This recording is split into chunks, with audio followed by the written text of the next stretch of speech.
político nacional, educativo, social, económico, desde diferentes aristas y que usted también pueda tener una visión crítica de hechos y de acontecimientos y que nos acompañe a esta conversación con cada uno de nuestros invitados. Les presento a nuestro primer invitado de esta tarde. Se trata del profesor Luis Fuenmayor Toro, ex rector de la Universidad Central de Venezuela, escritor, articulista.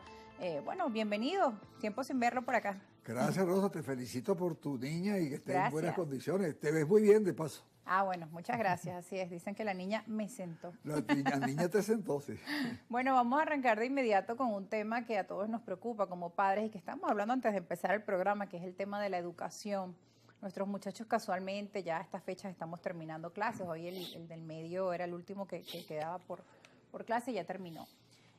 Hay graves, digamos, preocupaciones de nosotros como padres y representantes por la calidad educativa a nivel tanto de la educación primaria, secundaria, como para la secundaria. Y también hay mucha información. Usted como el rector de la Universidad Central de Venezuela, con el tema de la eliminación de las pruebas internas, la UCB se pronunció recientemente, que viola la autonomía universitaria. El hecho es que nosotros como padres, representantes, queremos que la educación sea de calidad, que nuestros hijos tengan igualdad de oportunidades para acceder a la mejor educación gratuita, sea pública o sea privada. Pero entendemos que el contexto de nuestro país y el del mundo también, porque hay que decir que también estos aparaticos, el uso de las tecnologías, muchas veces también han afectado la concentración de nuestros muchachos y el análisis crítico, el pensamiento crítico, ¿no? Eso también está allí en estudio. El tema de la educación está ahí, está en estudio, está en veremos, y lo importante es poner el ojo en la solución, ¿no? Hacer un diagnóstico adecuado de cuál es la situación. Mira, lo primero que tenemos que decir es que hay un deterioro educativo muy grave en el país, que no es igual al de los otros países, también existe en otros países, pero aquí es particularmente preocupante. Cuando se hacen cualquier tipo de pruebas diagnósticas a nuestros estudiantes de bachillerato o universitarios incluso, nos encontramos que hay un déficit enorme, no solamente en conocimientos, no solamente en información, sino también en aquellas capacidades que tienen que ver con el razonamiento, con la comprensión del lenguaje, con la comprensión lectora. Nuestros muchachos no leen, no han leído nunca, solamente leen las 3 o 4 o 5 líneas que los celulares les permiten leer en los jueguitos o en las aplicaciones donde se meten. De resto, no tienen una comprensión lectora importante. Y quien no entiende el lenguaje, pues no entiende absolutamente nada y está muy lejos de poder avanzar y de poder superarse. Y un país que esté en esa situación no puede salir adelante. Es imposible que salga adelante, y menos en un mundo que lo que requiere es cada vez más ciencia, más tecnología, más conocimiento, más dedicación, más esfuerzo. Aquí en Venezuela han llegado a la tesis gubernamental de que el esfuerzo tiene que ser el mínimo. El estudiante no puede ser reprobado nunca. El estudiante de primaria no puede ser reprobado, pasa sin tener los conocimientos necesarios porque prácticamente los maestros son obligados a que haya una prosecución positiva de sus estudiantes. Bueno, pero esto lleva a que muchos muchachos cuando llegan al 7º grado o al bachillerato, pues vean un bachillerato muy difícil o ese encuentro del séptimo. Y cuando salen del bachillerato no entienden lo que en la universidad le están dando, no lo comprenden. Pero no es que no comprenden la fórmula matemática, no, es que no comprenden la explicación en castellano que el profesor les da porque no dominan el lenguaje. El dominio del lenguaje en Venezuela es malo, muy malo, y es cada vez peor. Y eso es una responsabilidad principalmente gubernamental. Y el gobierno debería pasearse por esa realidad y dejar de autoengañarse con ese cuento de que ahora estudian mucho porque ahora estamos en una situación totalmente distinta en el pasado donde había gente marginada. No. En el pasado no había gente marginada, eso es falso. Tengo los estudios que demuestran que no es así, Es una gran mentira que elaboraron lamentablemente desde el principio, de los primeros años de este siglo se elaboró esa gran mentira. Pero lo otro es, esa gran mentira tampoco, si hubiera sido verdad, ha sido superada. Todo lo contrario, se ha profundizado. Hoy, por ejemplo, en la selección universitaria, la mitad de del puntaje que necesitan los aspirantes para ingresar.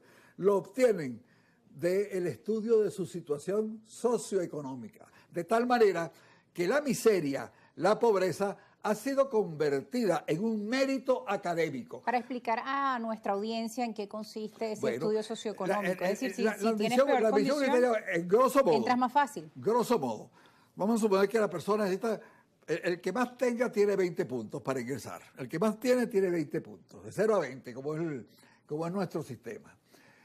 De esos 20 puntos, la mitad está dada por el promedio de notas de bachillerato. O sea, 10 puntos de los 20 lo tienen los estudiantes en función de su promedio de notas de bachillerato. Por lo tanto, quien tenga 20 puntos en bachillerato tendrá 10 puntos de los 10 académicos, por llamarlos de alguna manera.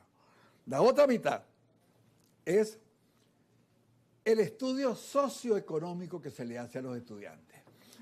De tal manera que quien es pobre de solemnidad, es decir, quien tiene padres que no saben leer y escribir o que no terminaron primaria, no tienen agua potable en su casa, no tienen disposición discreta, no tienen salud, etcétera, etcétera. Viven en unos ranchos. Y estos ítems están como preguntas en ese estudio socioeconómico. En el estudio te demuestra de qué estrato social eres tú. Y si tú estás en el estrato social, digamos, más pobre, tienes el más alto puntaje para ingresar en la universidad. Es decir, que si eres muy pobre, tienes 10 puntos de los 20 que necesitas. Eso lo que significa es que la miseria fue transformada en mérito académico, cuando resulta que ser pobre no es un mérito académico, como ser rico tampoco es un mérito académico. O sea, ningún estudiante debe entrar en la universidad porque es rico. Ningún estudiante debe dejar de entrar en la universidad por ser pobre, porque ser pobre o ser rico no son méritos académicos, no deben ser considerados en el ingreso universitario. Nuestra Constitución claramente dice que todos tenemos derecho a una educación de calidad, gratuita, sin más limitaciones que las aptitudes, la vocación y las aspiraciones, los deseos, etcétera, etcétera. Entonces, es la aptitud académica la que debe ser medida. Por supuesto que para medir aptitud académica tú requieres un cierto conocimiento básico. Tienes que hablar español, tienes que escribir español, tienes que leer español, tienes que comprender el español que lees, tienes que comprender el español de los libros, tienes que saber la tabla de multiplicar, las 4 operaciones básicas y algo más para poder tener éxito en los estudios universitarios. Pero es la aptitud lo fundamental. Yo, por ejemplo, me gusta mucho la música y me gusta la ópera. Y tengo oído tonal y oído rítmico. Y estudié violín 1 año y estudié 2 años de teoría y solfeo en la Escuela Superior de Música.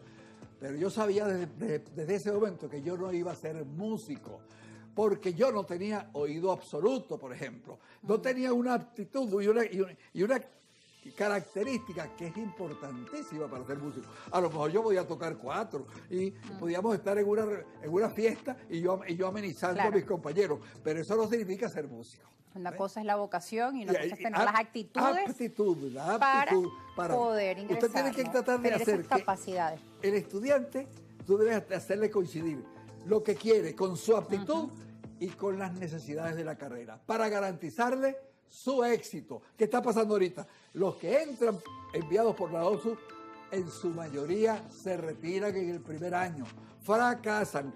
El gobierno está formando fracasados en el bachillerato y la Oficina de Planificación del Sector Unitario está mandando a esos estudiantes a fracasar. A ver, Luis, tenemos que ir a una pausa. Profesor Luis, al regreso seguiremos conversando sobre esta situación. Nos ha dado su visión, su pensamiento. Al regreso lo seguiremos abordando porque entonces uno se pregunta, bueno, ¿dónde quedan los muchachos de clase media que de repente no tienen los recursos para ir a